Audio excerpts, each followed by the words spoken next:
કેમ છો બધા? આપણે આંકડાશાસ્ત્ર સ્વાધ્યાયની અંદર મધ્યક અને બહુલક આ બે સેશન આપણે પૂરા કર્યા અને બહુ મહત્વના છે આ બંને સેશન. હવે મધ્યક અને બહુલકમાં જેવી રીતે આપણે આગલા ધોરણનું ધ્યાનમાં લઈ અને વર્ગીકૃત માહિતીના સૂત્ર આપણે જેવી રીતે મોટા આવતા હતા એવી જ રીતે મધ્યસ્થની અંદર આપણે વર્ગીકૃત માહિતીનું સૂત્ર છે એ શીખવાનું છે. પણ એ પહેલા આપણે એવું કરીએ કે મધ્યસ્થ 9મા ધોરણમાં જે આવતું એ મધ્યસ્થ આપણે પહેલા હાઇલાઇટ લઈ લઈ. એનું કારણ છે આપણને સૌથી પહેલું ઉદાહરણ જે ટેક્સ્ટ બુકમાં આપેલું છે એ ઉદાહરણ આપણને આ 9મા ધોરણની રીત મુજબ આપેલું છે. તો 9માં આપણે કઈ રીતે કરતા એ તમને સમજતી આપી દઉં. તો અવર્ગીકૃત માહિતીનો મધ્યસ્થ કે જેમાં વર્ગો ન આપેલા હોય તો એના માટેના બે સૂત્ર છે એ આપણે જોઈ લઈ. તો સૌથી પહેલા આપણું હેડિંગ થશે કે અવર્ગીકૃત માહિતીનો મધ્યસ્થ. મધ્યસ્થ માટે સિમ્બોલ આપેલો છે આપણને એમ.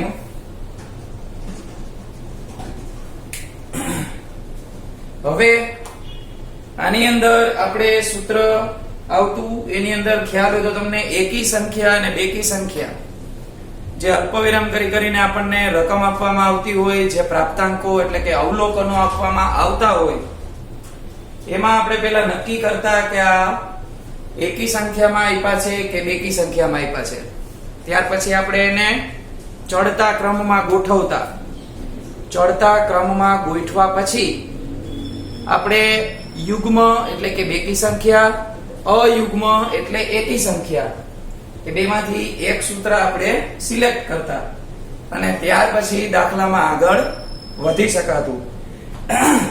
તો સૌથી પહેલા આપણે આનું સૂત્ર લઈએ અયુગ્મ સંખ્યા માટેનું.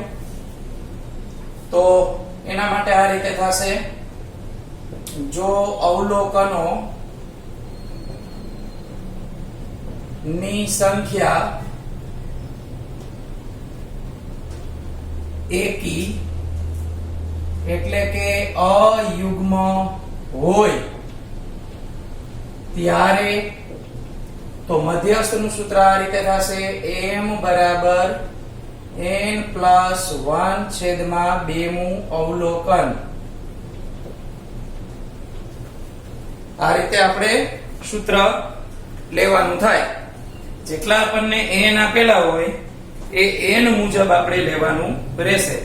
હવે આનાથી ઊંધું એટલે કે બેકી સંખ્યા આપી હોય ત્યારે તો આપણે લખીએ એના માટેનું સૂત્ર કે જો અવલોકનોની સંખ્યા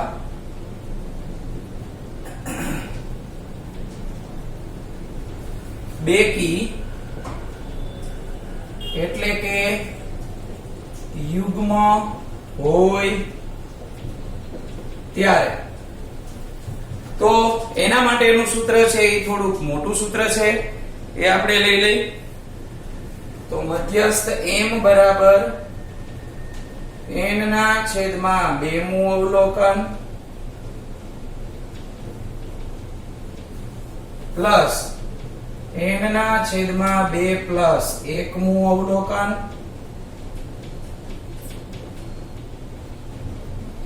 આખાના છેદમાં 2.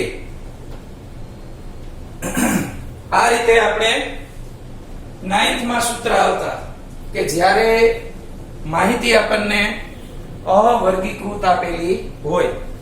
હવે એકાદું આપણે ઉદાહરણ લઈ લઈશું એટલે આપણને સમજાય કે આની અંદર આ સૂત્રનો ઉપયોગ ક્યારે કરવાનો. આ સૂત્ર આપણે એટલે લીધા છે 1 માર્કનો જે આપણો સેશન છે વિભાગ A એમાં તમને આ રીતે પૂછી શકે. તો મધ્યસ્થ માટેનું આ સૂત્ર માટેનું એક ઉદાહરણ આપું છું. તો આ ઉદાહરણની રકમ આપણે કોઈ પણ ધારણા લઈને ગમે તે કરી શકીએ. તો 2 0 5 7 8 1 3 અને 6 મારા મનમાં જે પ્રાપ્તાંકો આવ્યા છે, જે સંખ્યા આવી છે એ આપણે લઈ લીધી. જોઈ લઈ પહેલા આપણે એકી સંખ્યા થાય છે કે બેકી સંખ્યા, એટલે ગણતરી કરી લેવાની. 1 2 3 4 5 6 7 અને 8. તો 8 એટલે આ બેકી સંખ્યા થઈ. તો આપણે એવું કરીએ, આ એકી સંખ્યા વાળું સૂત્ર લેવું છે તો એક અંક આપણે કાઢી નાખીએ. એટલે હવે આપણે ગણતરી કરીએ તો આપણને 8 પ્રાપ્તાંકોને બદલે 7 પ્રાપ્તાંકો જોવા મળે. હવે આ 7 પ્રાપ્તાંકો એટલે આપણે આ રીતે લખી શકીએ કે n બરાબર 7, એટલે કે એકી સંખ્યા છે. હવે આ એકી સંખ્યા છે તો પહેલું કામ મધ્યસ્થનું ચડતા ક્રમમાં ગોઠવવાનું થાય. કોઈને એમ થાય કે મારે ચડતા ક્રમમાં નથી ગોઠવવા, ઉતરતા ક્રમમાં ગોઠવવા છે, તો ઉતરતા ક્રમમાં ગોઠવીએ તો પણ ચાલે. કોઈ પણ એક સિક્વન્સ ધ્યાનમાં રાખવાનું, કા એસેન્ડિંગ કા ડિસેન્ડિંગ, ચડતો ક્રમ અથવા તો ઉતરતો ક્રમ. તો લખીએ અવલોકનોને ચડતા ક્રમમાં ગોઠવતા. તો સૌથી પહેલી સંખ્યા આપણને નાનામાં નાની કઈ મળે તો કે 0. તો પહેલા 0 લખીએ, પછી 1 2 3, અહીંયા 1 2 અને 3, 5 7 અને 8, 5 7 અને 8. આ રીતે આપણે બધી જ સંખ્યા છે, બધા જ અવલોકનો છે એને ચડતા ક્રમમાં ગોઠવી નાખ્યા.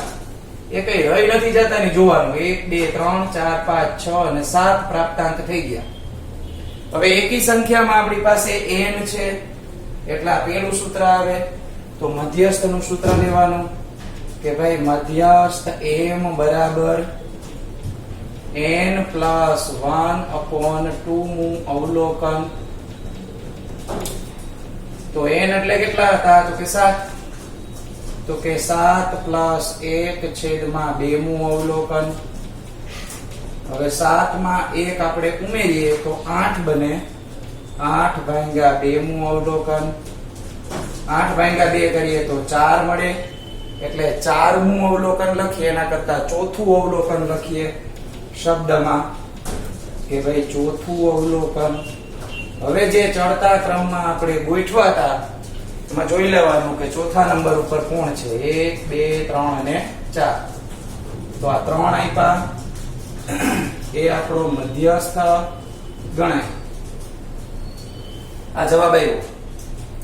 મધ્યસ્થનો અર્થ આપણે જોઈએ તો પણ એનો અર્થ આ રીતે કરી શકાય કે જેનું સ્થાન મધ્યમાં છે એને મધ્યસ્થ કહેવાય. તો અહીંયા આગળ મધ્યમાં સ્થાન આપણને કોનું મળ્યું? 3 નું. આપણે ગોઠવણી કરી, 3 પ્રાપ્તાંક આ બાજુ, 3 પ્રાપ્તાંક આ બાજુ, વચ્ચે વધ્યા 3, એટલે આપણે આને મધ્યસ્થ કીધો. તો આ થઈ એકી સંખ્યાની વાત. લગભગ આમાં બધાને ખબર પડી ગઈ હશે અને જૂનું પણ યાદ આવી ગયું હશે. હવે આ જ દાખલાની અંદર એક પ્રાપ્તાંક વધારી નાખીએ એટલે એ બની જશે બેકી સંખ્યા. તો આપણે આ દાખલાની અંદર અહીંયા 6 1 લખી નાખીએ, જે અગાઉ આપણે ભૂસી નાખ્યા હતા. હવે તો n બરાબર આપણે ચેન્જ થઈ ગયું. n એટલે હવે બની ગયા 8. તો અહીંયા મારે ફેરફાર કરવો પડે કે ભાઈ અહીંયા 8, અહીંયા સંખ્યા તો કે યુગ્મ એટલે કે બેકી સંખ્યા. હવે કયો પ્રાપ્તાંક મેં વધાર્યો તો કે 6. તો આ 6 આપણે અહીંયા લખવો પડે. તો એનો ક્રમ આપણે જોતા જાય. 0 1 2 પછી 3 5 6 વચ્ચે આવી જશે. 3 5 6 7 અને 8. તો આ રીતે આખી ગોઠવણી થાય. હવે મધ્યસ્થનું સૂત્ર બેકી સંખ્યાનું નીચેનું યુગ્મ સંખ્યા વાળું આપણે સૂત્ર લેવાનું છે. તો બેકી સંખ્યાનું સૂત્ર આ સૂત્ર થશે કે n/2 મું અવલોકન n/2 પ્લસ 1મું અવલોકન આખાના છેદમાં 2. સૂત્ર મેં થોડુંક ટૂંકમાં લખ્યું છે, અહીંયા લખેલું જ છે સૂત્ર. હવે n એટલે આપણી પાસે કેટલા મળ્યા છે? 8. તો 8ના છેદમાં 2મું અવલોકન. અહીંયા આગળ 8ના છેદમાં 2 પ્લસ 1મું અવલોકન આખાના છેદમાં 2. 8/2 એટલે આપણે એની અંદર ફેરફાર કરશું, શબ્દમાં લખશું ચોથું અવલોકન.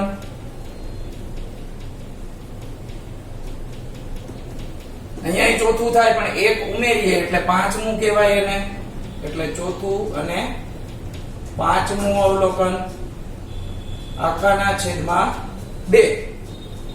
હવે ચોથું અવલોકન છે એ આપણે ગોઠવણી જે કરી છે ચડતા ક્રમમાં એમાં જોઈ લે. પહેલું, બીજું, ત્રીજું અને ચોથું. તો ચોથું અવલોકન 3 થાય, 5મું અવલોકન 5 થાય. તો 3 અને 5 નો સરવાળો કરશું. ચોથું એટલે 3 અને 5મું એટલે 5. 5માં ક્રમે 5 મળે છે, છેદમાં લખશું 2. તો 8ના છેદમાં 2. હવે 8ના છેદમાં 2 મળ્યા એટલે જવાબ આવે આપણો મધ્યસ્થ બરાબર 4. તો આ રીતે આપણે દાખલો કરી શકીએ.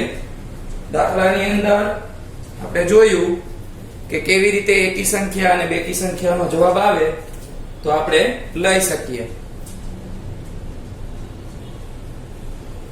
હવે જે દાખલા આપણે અત્યારે 9th ના રિફર કર્યો એના જેવું આપણે 10th માં એક ઉદાહરણ આપેલું છે અને એની અંદર આ જ સૂત્રનો ઉપયોગ કરવાનો છે. રકમ છે એ થોડીક અલગ આપી છે, એટલે કે આપણે જેમ અહીંયા અલ્પવિરામ કરી અને લખતા હતા અવર્ગીકૃત માહિતી આ રીતે, એવી રીતે નથી આપેલી પણ બોક્સ બનાવીને આપેલી છે. તો આ ઉદાહરણ છે એ આપણે સમજી લઈએ, પછી વર્ગીકૃત માહિતીનો મધ્યસ્થ કેવી રીતે મેળવી શકાય એના તરફ આપણે આગળ વધીએ. કારણ કે આ છે એ આપણો પાયો છે અને પાયાની વિગત આવડશે તો જ આપણને આગળની ડિટેલ સમજાશે. તો પેજ નંબર 242 ઉપર ઉદાહરણ આપેલું છે. પેજ નંબર 242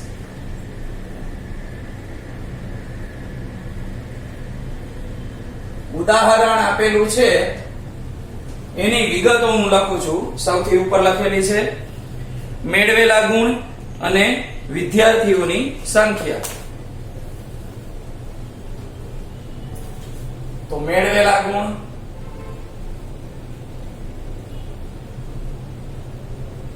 અને વિદ્યાર્થીઓની સંખ્યા. ગુણ આપણે અહીંયા લખી નાખીએ 20, 25, 28, 29, 33, 38 અને 43. સંખ્યા આપણને આપી છે 6, 20, 24, 28, 15, 4, 2 અને 1. તો ઉદાહરણની અંદર જે ડિટેલ આપણને આપેલી છે એ માત્ર અહીંયા મેં લખી છે, તમે જોશો તો આમાં વર્ગ આપેલા નથી. તો એનો અર્થ એમ થયો કે આ માહિતી વર્ગીકૃત માહિતી નથી, અવર્ગીકૃત માહિતી છે. તો અવર્ગીકૃત માહિતી માટે આપણે હમણાં 2 સૂત્ર લખ્યા એ સૂત્રનો ઉપયોગ કરવો પડે. તો સૌથી પહેલા તો આપણે અહીંયા n બુકમાં જ આપેલા છે કે 100 થાય છે. હવે 100 એટલે તમારી જાણ માટે લખી નાખું કે આ બેકી સંખ્યા કહેવાય. આ વિદ્યાર્થીઓની સંખ્યા છે એને આપણે શું કહીએ છીએ? fi. આને xi. fi એટલે આવૃત્તિ થાય. તો મધ્યસ્થની અંદર તમારે એક નવું મેળવવાનું છે જેને કહેવાય સંચય આવૃત્તિ. આ સંચય આવૃત્તિ એટલે નવું કાંઈ નથી, જે fi હતું એની આગળ c લાગી જશે, cfi. હવે સંચય આવૃત્તિમાં કરવાનું શું હોય? તો જે આવૃત્તિ આપણી પાસે અત્યારે અવેલેબલ છે એને આપણે ઉમેરતી જવાની, પ્લસ કરતી જવાની. તો 6 ના 6 પેલા એમ રહેશે. આ 6 છે એમાં 20 ઉમેરી દેવાના એટલે 26 થઈ જાય.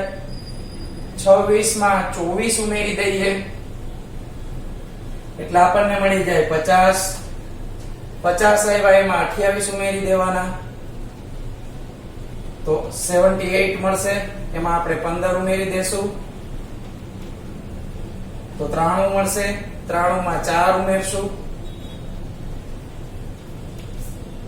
તો 97 મળશે. 97 માં 2 ઉમેરશું તો 99 મળશે. 99 માં 1 ઉમેરશું તો આપણને મળશે 100. અહીંયા સરવાળો કરવાનો નથી.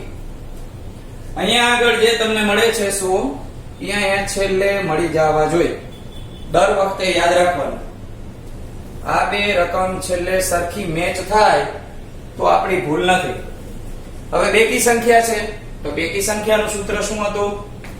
તો કે મધ્યસ્થ m બરાબર n ના છેદમાં 2 મું અવલોકન પ્લસ n/2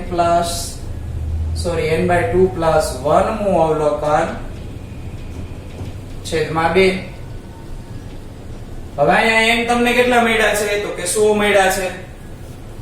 આ n ની કિંમત આપણે આમાં લખી નાખીએ કે 100 ના છેદમાં 2 મું અવલોકન પ્લસ 100 ના છેદમાં 2 પ્લસ 1 મું અવલોકન અને આખાના છેદમાં 2. તો અહીંયા મળે 50 મું અવલોકન અને 50 માં 1 ઉમેરીએ તો 51 મું અવલોકન અને આખાના છેદમાં 2. હવે તમને એવું થશે કે આપણી પાસે તો ઉદાહરણ અહીંયા ચોપડીમાં લખેલું છે, એમાં તો આવું કોષ્ટક એક જોવા મળે છે, પણ આવી ગણતરી તો ક્યાંય છે નહીં. તો આ ગણતરી એમાં આપેલી નથી એટલે જ મેં તમને આ કરાવ્યું. સામે તમે પેજ નંબર 243 ઉપર જોશો તો ત્યાં આગળ કોષ્ટક છે એ છે જ આપેલું, પણ નીચે લખ્યું છે કે ઉપરના કોષ્ટક પરથી આપણે જોઈ શકીએ છીએ કે 50મું અવલોકન 28 અને 51મું અવલોકન 29 છે. હવે એ આપણને કેવી રીતે ખબર પડી એના માટેની આ ગણતરી હતી. તો સૌથી પહેલા આપણે અહીંયા લખ્યું છે 50મું અવલોકન. તો સંચય આવૃત્તિના ખાનામાં જોવાનું 50 કે 50 થી મોટી સંખ્યા છે તો કે 50 જ છે. આયરે માની લ્યો કે આ 50 ન આપ્યા હોત અને 52 આપ્યા હોત તો આપણે 52 લેત.